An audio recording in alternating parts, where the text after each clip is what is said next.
Understand this distribution clearly by year 3, understanding it changes nothing about your position inside it.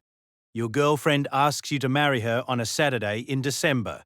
She does it over breakfast in a way that is so direct and so unceremonious and so completely her that you laugh before you answer. You say yes. You mean it.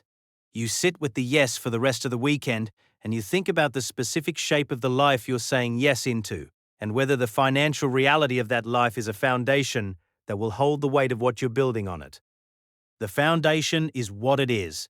You have been building on it for 3 years. The building continues because the alternative to continuing is a conversation that starts with telling her things that cannot be untold and that would require her to make decisions about her own life based on information you have been protecting her from.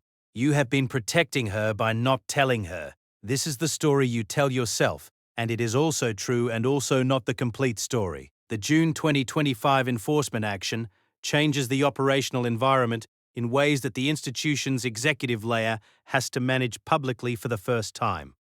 FinCEN issued its first orders under the 2024 Fend-Off Fentanyl Act, imposing special measures against 3 Mexican financial firms including Intercam Banco, prohibiting U.S. financial institutions from sending or receiving funds to and from Intercam. ABC7 Chicago U. Read the FinCEN order on your phone on a Wednesday morning before you reach the office, and you sit in your car in the parking structure for 27 minutes. The order is public. The order names your institution. The order describes the conduct that the institution has been engaged in with a precision that tells you the investigation that produced it was deep and long and has a documentary foundation that the institution's compliance records will not be able to contest. The institution's compliance records include your name, your sign-offs, your suspicious activity reports that were processed and filed and did not prevent the activity they were supposed to prevent because the processing and filing were the performance of compliance rather than the practice of it, and you have been performing it for 3 years, and your performance is documented in a federal investigation. You walk into the office. You sit at your desk. Your manager calls a team meeting at 10 a.m. and says the regulatory situation is being managed at the executive level and that staff should continue their normal responsibilities while the legal team addresses the enforcement action. He says this with the specific professional calm of a man who has been briefed to say exactly this and who is himself inside the same institutional exposure you are inside, and who is managing his own version of the Friday coffee calculation in real time. You return to your desk. You open your client files. You have 38 accounts now. You know which 6 are structural. You know their transaction histories. You know the compliance documentation trail that runs through your name for 4 years of those transactions. You know that the FinCEN order is the visible surface of an investigation that is still running, and that the investigation that produced the order has a documentary foundation that is the same documentary foundation that contains your name. You call a lawyer from the parking structure at lunch. Not a criminal defense lawyer.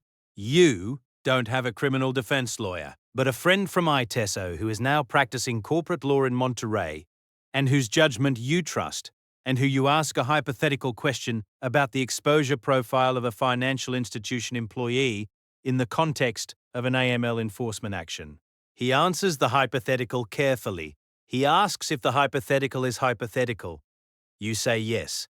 He says the hypothetical employee's exposure depends on whether the employee's compliance filings were substantively adequate or formally adequate, and whether the distinction is documentable, and whether there is evidence of actual knowledge of the underlying conduct, as opposed to constructive knowledge. He says the distinction between actual and constructive knowledge is the central question in employee-level exposure cases.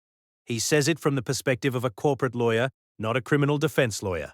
He says you might want to talk to a criminal defense lawyer. You say thanks and hang up.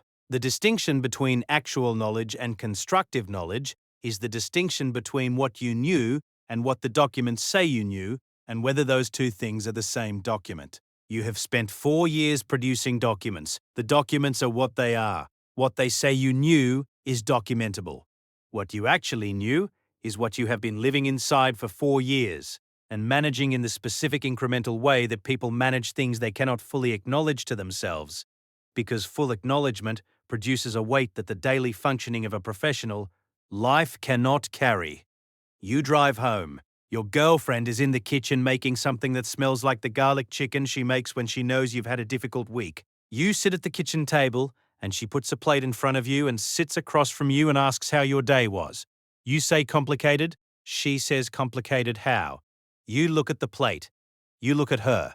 You think about the ITSO graduation, and the student loan, and the regional firm, and the interview at Intercam and the conference room on the fourth floor, and the trading company account, and the Friday coffee, and the 3 years of mornings that followed the coffee. You think about the FinCEN order, and the lawyer's distinction between actual and constructive knowledge, and the 6 accounts in your portfolio, and the 38 names on your desk, and the compliance memos that contain your name, and the investigation that is still running.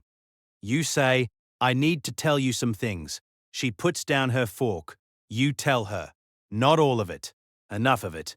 You watch her face receive the information in real time, the initial confusion, the reorientation, the specific moment when understanding arrives and reshapes what she thought she was sitting across from. She is a school teacher. She is a woman who grades papers on Sunday evenings and calls her mother every Wednesday and makes garlic chicken when the week has been difficult. She is a person whose entire professional life consists of doing the right thing in front of 28 children who are watching her do it. She asks you what you're going to do. You tell her you're going to call a criminal defense lawyer in the morning. She nods. She picks up her fork. She doesn't eat. You don't eat. The garlic chicken gets cold between you and neither of you comments on it. In a 2025 case that was part of Operation Take Back America, members of a Chinese money laundering network pled guilty to laundering over $92 million in illicit funds, including proceeds from drug trafficking, moving funds through shell company bank accounts opened at multiple U.S. financial institutions. Vision of humanity. The prosecution theory that produced that conviction is the same prosecution theory that is currently being built around the institution you work for. The theory doesn't start with the men at the top. It starts with the transactions. The transactions lead to the accounts. The account managers lead upward.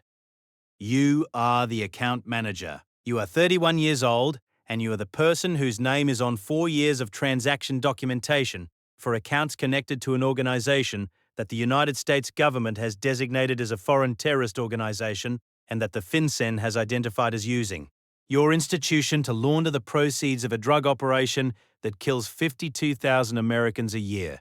You didn't know this when you approved the first account. You knew something by the end of the first year. You knew more by the end of the second. By the third year, you were inside the specific compound knowledge of a person who has been accumulating awareness of a situation while actively participating in the situation and managing the participation through the procedural mechanisms available to someone in your position.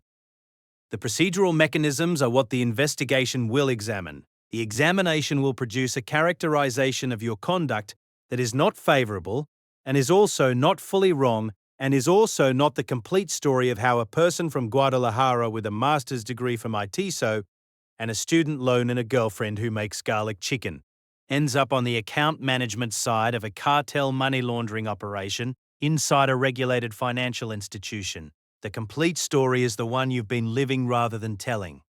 The financial network is transnational. CJNG's network touched supply chains, markets and financial systems everywhere from South America to North America and beyond. Lawyers, accountants, and company formation agents could unwittingly or wittingly become involved at different points in the process. Al Jazeera, you became involved at a specific point. The wittingly or unwittingly question is the one the lawyer will help you answer in a way that the investigation can engage with. The answer is somewhere between those two words in the specific grey geography, where most of what actually happens inside financial systems connected to criminal organizations actually happens.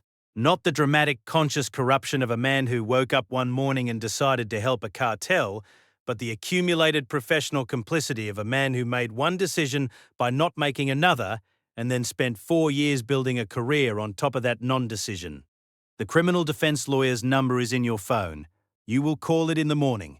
The garlic chicken is cold. Your girlfriend is looking at the table.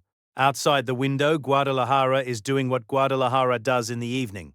The specific ambient noise of a city that contains multitudes simultaneously, the legitimate economy and the parallel economy and the institutional structures that are supposed to separate them, and that have been doing something more complicated than separation for longer than either of you have been alive.